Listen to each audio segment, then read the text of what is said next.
Here at the front of the house, that actually leads into the homeowner's garage. Now you can see over here Interstate 24 already being shut down. They're in the process actually of closing the on-ramps. A truly tragic incident just days before Christmas, and it was right here where those two young men tragically lost their lives. That's right, guys. Well, security here at Fort Campbell was increased on Saturday as a precaution, and now people here wait to see whether or not their soldiers will be drawn into another conflict. So all night long I've been talking about this damage out of Lawrence County and Lawrenceburg. I actually have on the phone with me right now Bill Phillips, the EMA director for Lawrence County, just to talk about some of that damage and what they're seeing and what they can tell us at this time. Bill, can you hear me? Yes, I can. So we're hearing a lot of damage right now coming out of your county. What can you tell us about that? Now, it's unclear why the shooting happened. Police have not released a description of that suspect other than that dark colored car. As for an arrest, police say they have not charged that driver. They have taken a blood test from the driver, and any arrests or charges are pending in investigation. Tonight, people had to be rescued, a family displaced, and a ton of flooding and road closures there in Rutherford County. It was a pretty frightening scene here at Kebab Euros tonight, and still no arrests have been made.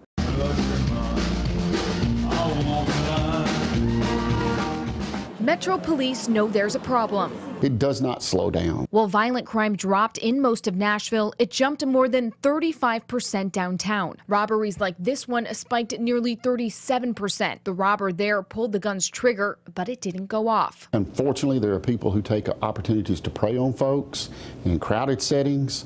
It makes it a pretty easy target. If you look at neighboring parking garages, stairwells, elevators, there's a lot of stories of people waiting to prey on innocent surprise victims. Sean Marshall knows the stories because he helps run honky tonks along Broadway. But the targets aren't only people. We've been burglarized at our bars, mainly in after hours, either people breaking in or just sort of rummaging through our back areas outside of our buildings. One of the bars is Tootsie's. A liquor thief hit at least 3 times this fall. Now across downtown, break-ins are up nearly 60% compared to last year.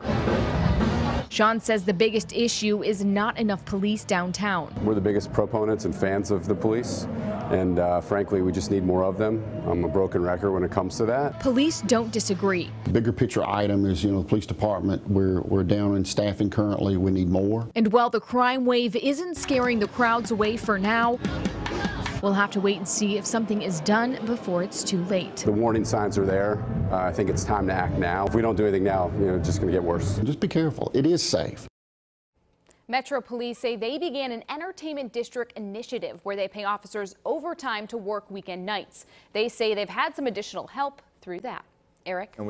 This can't be real. This is a dream. Almost 48 hours after 2 young men were murdered, the community and family still trying to make sense of the senseless. It hurts, and it hurt for both families. Coach Rock Batten led Paul Trappini and Clay Beathard on the football field for 4 years at Battleground Academy in Franklin. At the core of who they were, they're 2 young men with big hearts. They cared about each other. They cared about others. They loved their school. They loved their teammates. Paul Trappini III was just 21 years old and attended Rhodes College in Memphis. A guy with a lot of just fight and hard work and grit, and just gave his all. He poured it out on the field, but he was also a good friend and a great kid. 22-year-old Clay Beathard played football at Long Island University. And Clay was just the natural leader. He was poised and charismatic, but also had just a love for life and a big heart as well. Both of them had a smile that you always remember. Both grieving families sent us statements today. Beathard saying in part,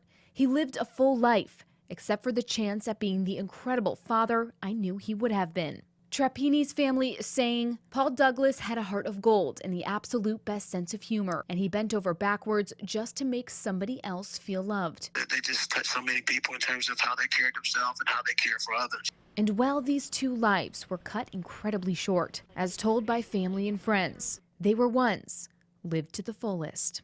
These 2 young men made impact and were loved and loved many.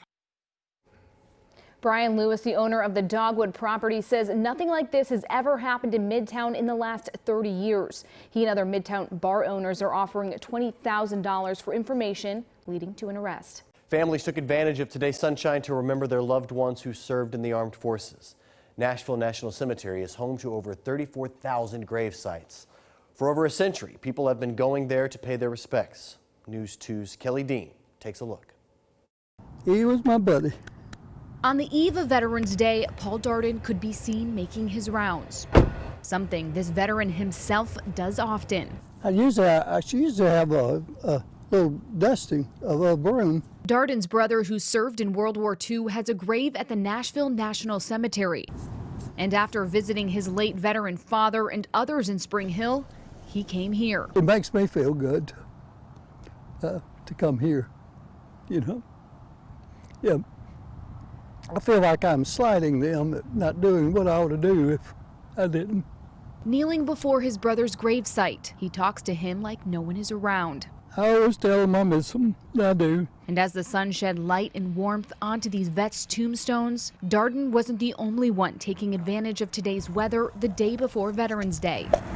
Betsy Kelly has been paying her respects for the past 30 years. It's just a special thing to me that I do. They don't know it, but I know it. The ashes of her mother, father, and brother who served buried beneath their stones. It's an honor to them. I come on their birthdays, Christmas, Thanksgiving, and like a nut, the anniversary of their death. Coming as much as a dozen times a year, it's a feeling that never fails to stir up emotions. You sure do miss them when they're gone.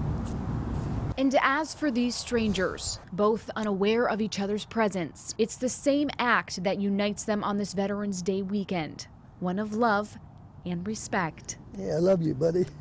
Yep, I did. Reporting in Madison, Kelly Dean, News 2.